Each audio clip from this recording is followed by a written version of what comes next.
महाराष्ट्रात काँग्रेस लोकसभेच्या 18 जागा लढवणार असल्याचं चर्चेला उधाण आलेलं आहे। 14 मतदारसंघात काँग्रेसचे उमेदवार निश्चित झाल्याचं कळतंय।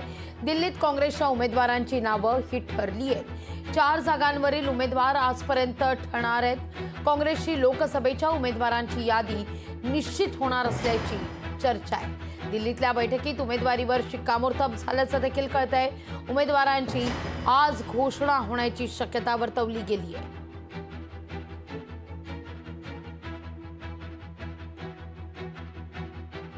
जवळपास 18 जागेवर आमची चर्चा झालेली आहे।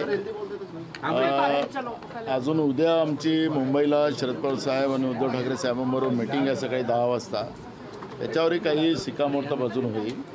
त्यानंतरही अजून स्कोप काय बनतो, कसं मेरिटच्या आधारावर निर्णय घेतले जातील त्या आधारावर उद्या याचं पण जवळपास आज आम्ही 15 जागेवरचं आमचं फायनल झालेलं आहे आणि उद्या त्याची यादी जाहीर होईल। माझं नाव पहिल्या यादीत येईल याची मला पूर्णतः शाश्वती आहे, कारण पक्षानं आणि महाविकास आघाडीतील घटक पक्षानं सुद्धा तसे यापूर्वीच मला संकेत दिले होते। माझी उमेदवारी फक्त घोषणा करण्यापुरती म्हणजे राहिलेली आहे। माझी उमेदवारी पक्की झालेली आहे।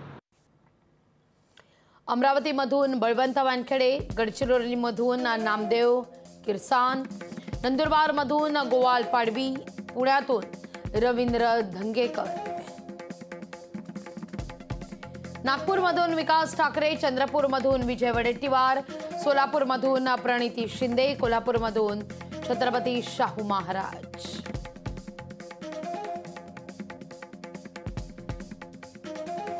भंडारा गोंदियामधून नाना पटोले, अकोल्यातून अभय पाटील, नांदेडमधून वसंतराव चव्हाण, लातूरमधून डॉक्टर शिवाजी काळगे,